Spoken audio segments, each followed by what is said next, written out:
La señora murió el 3 de marzo. Todos en el barrio decían que era una bruja, pero a mí me parecía grosero que lo dijeran. Sin embargo, hasta después de su muerte, iba a comprobar que quizás la gente del barrio tenía razón. Déjenme les cuento por qué.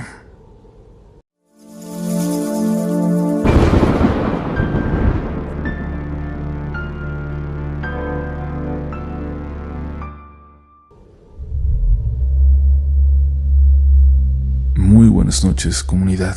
Espero que escuchen con el mejor humor las siguientes historias y si algo les preocupa por ahí, deseamos que estos relatos sean un escape, que aunque sea por un ratito se olviden de lo demás. Esa es la misión de este podcast. Las historias de hoy son de esas que le pudieron pasar a cualquiera. Historias que te pudo haber contado un amigo, un familiar, alguien del trabajo, pero no por su sencillez dejan de ser aterradoras y relatos dignos de quedarse en su memoria por mucho, mucho tiempo. Vamos pues a las historias de hoy. Escúchenlas como entretenimiento o como advertencia. Ustedes sabrán decidir. Estás escuchando Relatos de la Noche.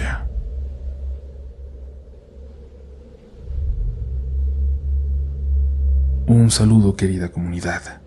Los escucho y saludo desde El Salvador, en un pueblito pequeño desde donde, se imaginarán, todos los rumores corren más que rápido.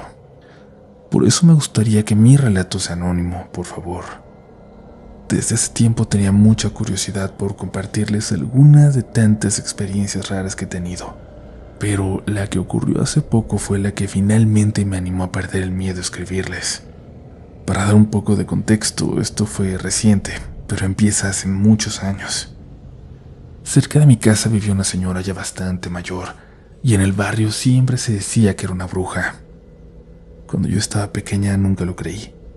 De hecho, a mí siempre me dio la impresión de ser una abuelita tranquila. Me imaginaba que sería de esas que te ofrecen chocolate caliente cuando vas a visitarlas. Por eso incluso me molestaba un poco escuchar a la gente hablar así de ella. Hablar sin conocer realmente. Pero hubo algo que pasó en diciembre, cuando yo estaba de vacaciones, que me hizo empezar a dudar. Ese día salí con mi primo a andar en bicicleta por el barrio. Cuando pasamos frente a su casa, la vimos salir al patio con un recipiente en la mano. Desde donde estábamos vimos que lo inclinó y tiró algo al suelo. Al principio no sabíamos qué era, pero como éramos curiosos, nos acercamos un poco más. Cuando vimos bien lo que había tirado, se nos revolvió el estómago. Eran como restos de algo, de animales pequeños, restos oscuros y húmedos, sangre, piel y huesos. Algo bastante desagradable. Yo le tengo una fobia enorme a los sapos y cosas así que salí corriendo de inmediato. Mi primo se quedó unos segundos más mirando y luego salió detrás de mí, pálido. Corrí intentando no vomitar. Desde ese día, les juro, cada que pasábamos frente a su casa sentíamos hasta el aire raro, como si el olor de la sangre de ese día se hubiera quedado ahí, así que preferíamos evitar ese lado de la calle. Con el tiempo todo se fue olvidando, poco a poco, como todo. Hasta hace unos días. El pasado 3 de marzo la señora falleció. Como su casa era muy pequeña, su familia decidió velarla afuera. Ocuparon un carril de la calle para poner sillas y que la gente del barrio pudiera acompañarlos. El problema fue que mi hermana había dejado su carro estacionado cerca de ahí. Algunos familiares de la señora vinieron a tocar la puerta para pedir que lo moviéramos, pero mi hermana no estaba en la casa ni había dejado las llaves, y la conversación terminó en una pequeña discusión. Mi mamá se molestó bastante. Recuerdo que dijo algo que después me dejó pensando mucho. Dijo que ni estando muerta, esa señora dejaba de molestar. Yo le dije que mejor no dijera eso, porque aquí siempre se escuchan historias y pues dicen que con las brujas no se juega, que de las brujas no se habla mal ni siquiera cuando ya murieron, porque siguen escuchando. Pero mi mamá solo dijo que era broma y no le dio importancia. Apenas unos momentos más tarde, ni 5 minutos después, la luz de la casa se apagó de golpe. No fue como cuando hay un apagón normal. Simplemente todo quedó oscuro de un segundo a otro. La televisión se apagó, el ventilador dejó de sonar y la casa quedó en un silencio profundo. No se escuchaban ni los ruidos de la calle. Mi mamá dijo desde la cocina que seguro se había ido la luz, pero algo no me cuadraba. Miré mi celular y seguía cargándose. La pantalla estaba encendida y el icono de la batería marcaba que la carga seguía. Fui a la ventana para mirar afuera. Las casas de los vecinos estaban completamente iluminadas.